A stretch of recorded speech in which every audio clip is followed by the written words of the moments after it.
Hello everyone, నేను మీ English teacher. Welcome back to our channel.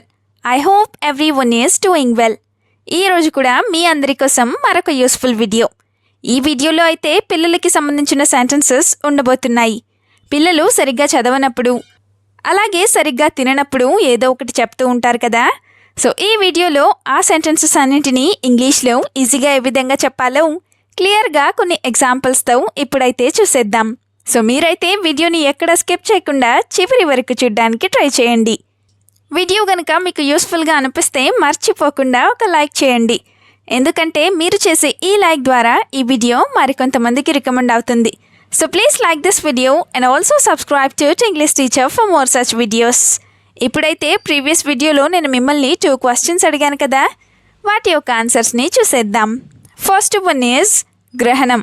సూర్యగ్రహణం లేదా చంద్రగ్రహణం అని అంటూ ఉంటారు కదా. అయితే గ్రహణాన్ని మనం ఇంగ్లీష్లో ఎక్లిప్స్ అని చెప్తాం. నా ద సెకండ్ క్వశ్చన్ ఈజ్ నువ్వు పూర్తిగా తిన్నావా లేదా. ఈ సెంటెన్స్ని ఇంగ్లీష్లో have you eaten completely or not or did you eat completely or not ఈ విధంగా అడుగుతాం. ఇప్పుడైతే ఈ వీడియోలో మీకోసం 2 క్వశ్చన్స్ అయితే ఉంటాయి కదా. వాటిలో ఫస్ట్ వన్ ఈజ్ పిడుగు. బాగా వర్షం పడుతూ ఉన్నప్పుడు పిడుగులు పడుతూ ఉంటాయి కదా. అయితే పిడుగుని మనం ఇంగ్లీష్లో ఏ విధంగా చెప్తాం? What do we call this in English? Let me know in the comments. Now the second question for you which is ఏం జరిగిందో నాకు ఎవరూ చెప్పలేదు. ఈ సెంటెన్స్ని మీరు ఇంగ్లీష్లో ఎలా చెప్తారో తప్పకుండా కామెంట్ సెక్షన్లో కామెంట్ చేసి నాకు చెప్పండి. ఇదే విధంగా మీ సపోర్ట్ని ఎప్పుడూ మీ లైక్స్ అండ్ కామెంట్స్ ద్వారా తెలియజేస్తూనే ఉండండి. ఇప్పుడైతే లేట్ చేయకుండా మన వీడియోని స్టార్ట్ చేసేద్దాం. Let's get started.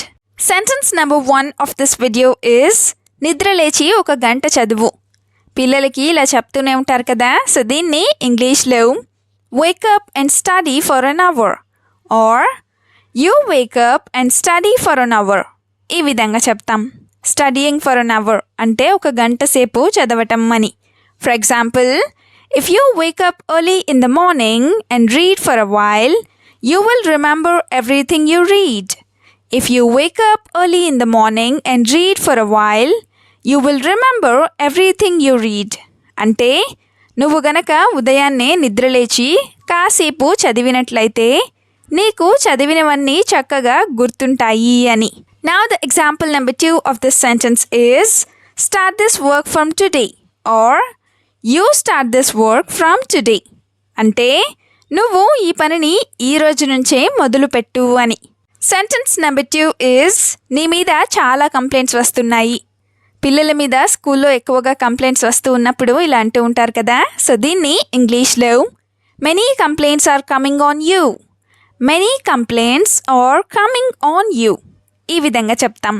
ఇదే సెంటెన్స్ని there are many complaints against you ఇలా కూడా చెప్పచ్చు. దీనికి సంబంధించిన 2 ఎగ్జాంపుల్స్ని చూద్దాం. First one is it is very difficult for me to come to school. It is very difficult for me to come to school అంటే నాకు స్కూల్కి రావడానికి చాలా ఇబ్బందిగా లేదా చాలా డిఫికల్ట్గా ఉంది అని. Now the second example of this sentence is you must never do this again.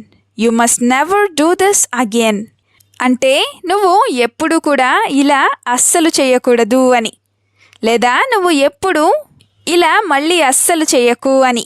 Sentence number 3 is ఎందుకు ఇలా తయారవుతున్నావు ఇలా కూడా అంటూనే ఉంటారు కదా. సో దీన్ని ఇంగ్లీష్లో why are you becoming like this. Why are you becoming like this ఈ విధంగా అడుగుతాం. అంటే నువ్వు ఎందుకు ఇలా తయారవుతున్నావు లేదా ఎందుకు ఇలా ఉంటున్నావు అని. Let's have some examples now. First one is, what else do you want to do instead of doing what your teacher told you? What else do you want to do instead of doing what your teacher told you? అంటే నువ్వు మీ teacher చెప్పినది చేయకుండా ఇంకేం చేద్దామని అనుకుంటున్నావు అని. What else do you want to do అంటే నువ్వు ఇంకా ఏం చేద్దామనుకుంటున్నావు అని. Instead of doing what your teacher told you అంటే మీ టీచర్ నీకు చెప్పిన దానికి బదులు అని. Now the second example is this method is not good at all for the future, change it immediately. Or this behaviour is not good at all for the future, change it immediately అంటే ఈ ప్రవర్తన లేదా ఈ పద్ధతి నీ ఫ్యూచర్కి అస్సలు మంచిది కాదు, కాబట్టి వెంటనే చేంజ్ చేసుకో లేదా మార్చుకో అని. సెంటెన్స్ నెంబర్ 4 ఈజ్ చదువుకోకుండా ఏం చేస్తావు. పిల్లలు సరిగ్గా చదవనప్పుడు ప్రతి పేరెంట్స్ ఇలానే అంటూ ఉంటారు కదా. సో దీన్ని ఇంగ్లీష్లో what do you do without studying, what do you do without studying ఈ విధంగా అడుగుతాం. వితౌట్ స్టడీయింగ్ అంటే చదువుకోకుండా అని. Now the first example is I am sending you to school to study, but what are you doing? I am sending you to school to study, but what are you doing? అంటే నేను నిన్ను చదువుకోమని స్కూల్కి పంపిస్తున్నాను, కానీ నువ్వేం చేస్తున్నావు అని. సెండింగ్ టు స్కూల్ అంటే స్కూల్కి పంపించడం అని. Another example is, if you don't study now, you will cry later. If you don't study now, you will cry later. అంటే నువ్వు ఇప్పుడు చదువుకోకపోతే తర్వాత ఏడుస్తావు అని. సెంటెన్స్ నెంబర్ 5 ఈజ్ త్వరగా తిని ట్యూషన్కి వెళ్ళు. ఇలా కూడా చెప్తూనే ఉంటారు కదా. సో దీన్ని ఇంగ్లీష్లో you eat quickly and go to tuition, you eat quickly and go to tuition ఈ విధంగా చెప్తాం. దీనికి సంబంధించిన 2 ఎగ్జాంపుల్స్ని చూద్దాం. First one is read everything you read in school again in tuition. Read everything you read in school again in tuition అంటే నువ్వు స్కూల్లో చదివిన ప్రతిదాన్ని కూడా ట్యూషన్లో మళ్ళీ చదువు అని. Now the example number 2 is this time you should not fail even in a single subject. This time you should not fail even in a single subject అంటే ఈసారి నువ్వు ఒక్క సబ్జెక్ట్లో కూడా ఫెయిల్ అవ్వకూడదు అని. యూ షుడ్ నాట్ ఫెయిల్ అంటే నువ్వు ఫెయిల్ అవ్వకూడదు అని. సెంటెన్స్ నెంబర్ 6 ఈజ్ ప్రతిదానికి ఇలా నా ముందు ఏడవకు లేదా నా ముందు ఇలా ఏడవకు. పిల్లలు ఎక్కువగా ఏడుస్తూనే ఉంటారు కదా. సో దీన్ని ఇంగ్లీష్లో don't cry in front of me like this, don't cry in front of me like this ఈ విధంగా చెప్తాం. ఇన్ ఫ్రంట్ ఆఫ్ మీ అంటే నా ముందు అని. Now the first example is Renu has been crying all day about something. Renu has been crying all day about something అంటే రేణు ఈ రోజంతా ఏదో ఒక దాని గురించి ఏడుస్తూనే ఉంది అని. Has been crying all day అంటే రోజంతా ఏడుస్తూ ఉంది అని. Another example of this sentence is that's why I am so annoyed today. That's why I am so annoyed today అంటే అందుకే ఈరోజు నాకు చాలా చిరాకుగా అనిపించింది లేదా చాలా చిరాకు వచ్చేసింది అని. నెక్స్ట్ సెంటెన్స్ ఈజ్ ఏడవకుండా ఇవన్నీ తిను లేదా ఏడవకుండా ఇదంతా తిను ఇలా కూడా అంటూ ఉంటారు కదా. అయితే దీన్ని ఇంగ్లీష్లో eat all this without crying are you eat all this without crying ఈ విధంగా చెప్తాం. ఇప్పుడైతే ఫస్ట్ ఎగ్జాంపుల్ని చూద్దాం. అదేంటంటే if you eat all this food, I will give you a chocolate, so eat quickly. If you eat all this food, I will give you a chocolate, so eat quickly.